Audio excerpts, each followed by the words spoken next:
a blog. It's runright.net if you're interested in reading my thoughts. I definitely don't blog every day, and I don't keep it as updated as I'd like to, but I use it as a platform to link my videos. I share my writing. I post my poetry as well as my short stories there and invite feedback if you're interested in reading more of what I write. I also use it to participate in communities of various kinds of bloggers. I've joined a few networks that bring various book bloggers together, and one of them is Broken Bookish. They used to host a weekly prompt called Top 10 Tuesday, which invited you to generate a list of 10 or 10-ish things that are book related. Today's prompt is 10 books that are linked to specific moments in your life. And even though I haven't participated in Top 10 Tuesday for a while, I wanted to do it today because I like that prompt.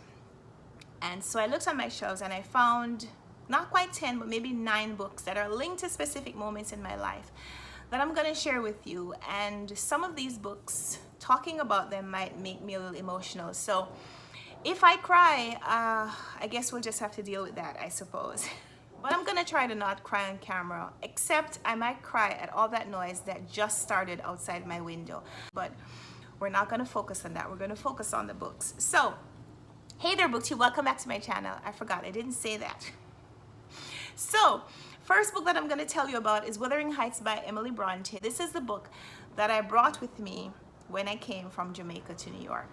I remember reading this book on the plane, leaving Jamaica, coming to New York, thinking about the life that I was going to have here, whether I'd made the right decision. I'd given up my job and decided I was going to move to the United States, try to go to school, try to make a different life for myself.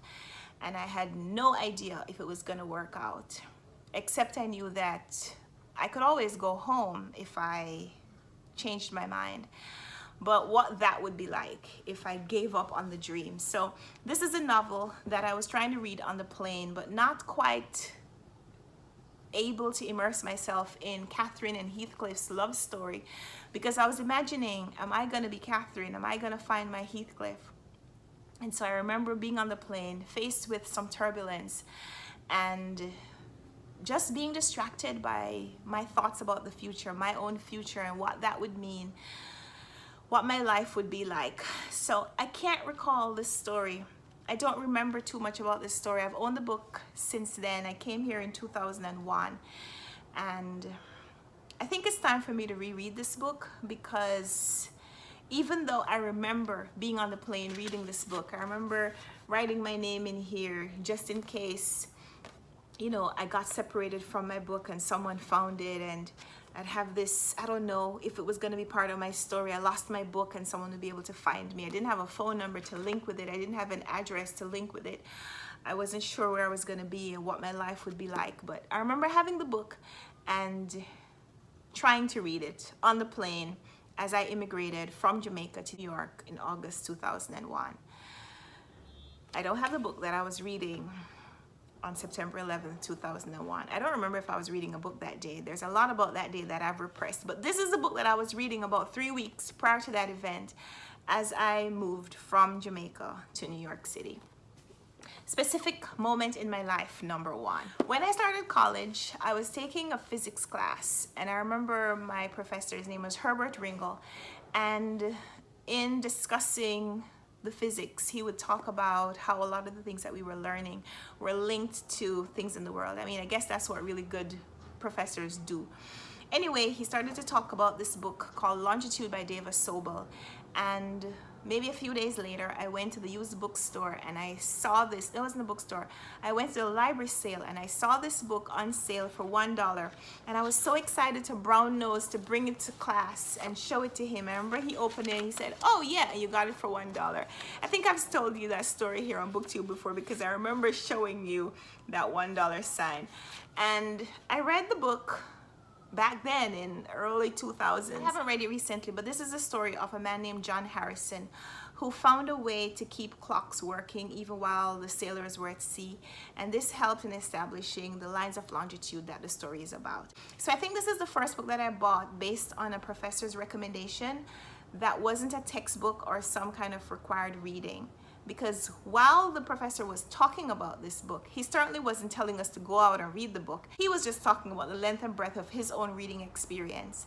And I remember being entranced by what he was saying and wanting to be like that, like to be able to discuss a topic and think about not just textbooks but novels that link to what you're talking about.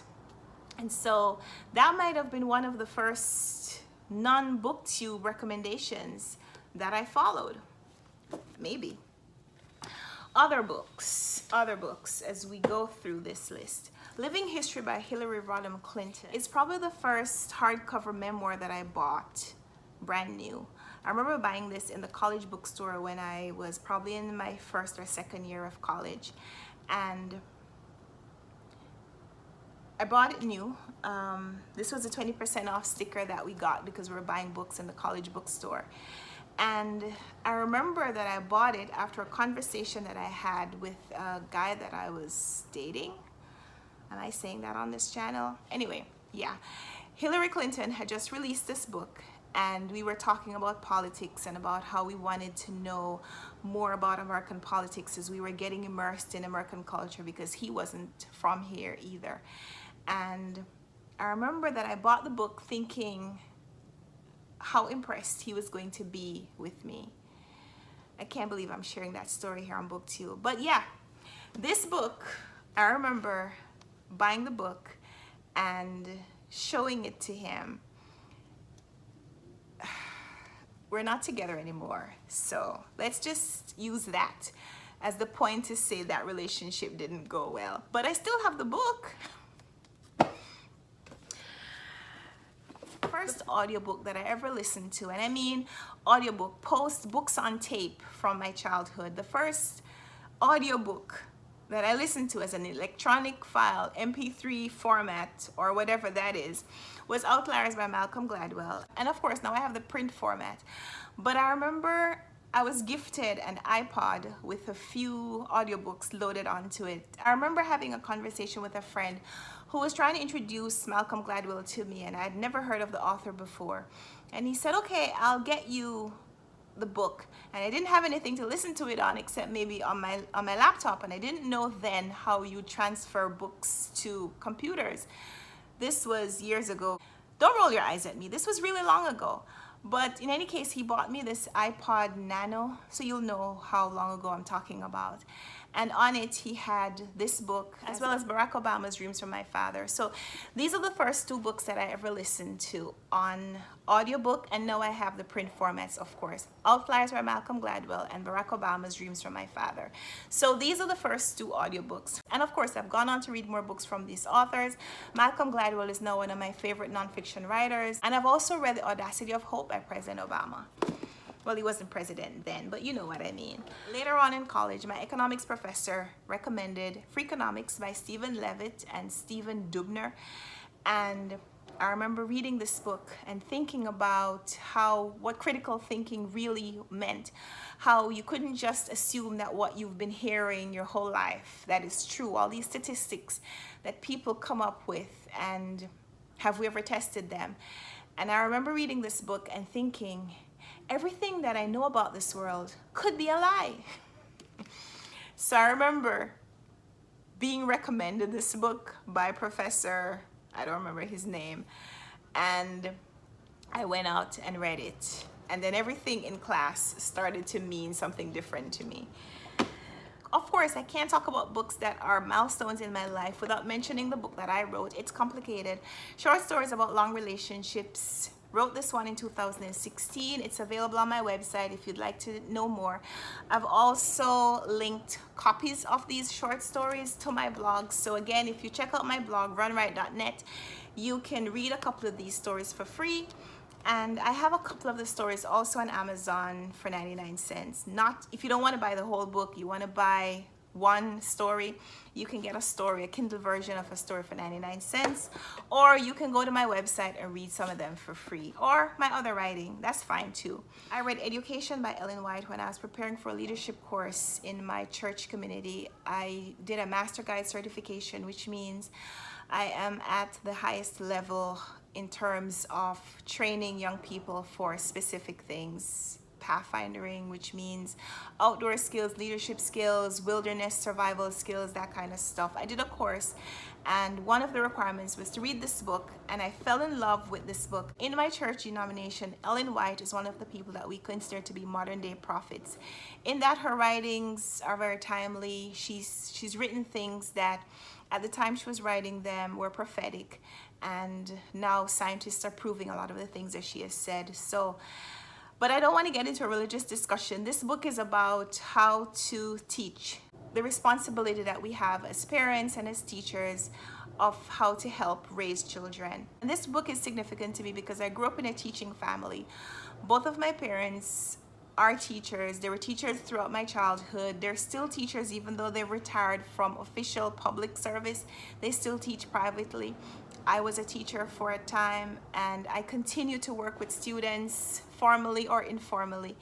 And I also do a lot of teaching in my volunteer positions at church. And I remember reading this book and thinking, oh, this is why my parents do what they do. This is why I have the responsibility to do what I've been called to do now. And yeah, I remember the moment when something that I read in here made it all make sense. And this is one of those books that I have lots of notes in. And I don't talk a lot about my religious beliefs here on the channel, but this book is from the moment when I realized my purpose in life. And yeah, that's all I'm gonna say about that. So other books.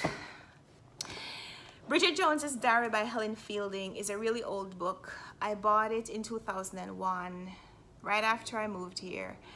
And I was still trying to assimilate into the community in New York, trying to develop this new persona, the single female in the big city, and what that meant, what that was gonna feel like, how I was gonna enjoy it or endure it, or whatever you do for the moments to pass by.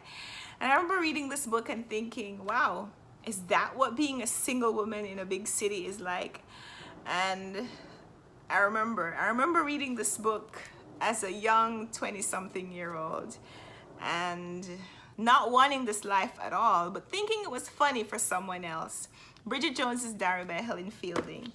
And now here's the book that I have had the longest. There's one book that when I started school, I asked my mom to send me, and I think she sent it to me. Either that or I got it the next time I went back home. And it is Physics for Today and Tomorrow by Tom Duncan.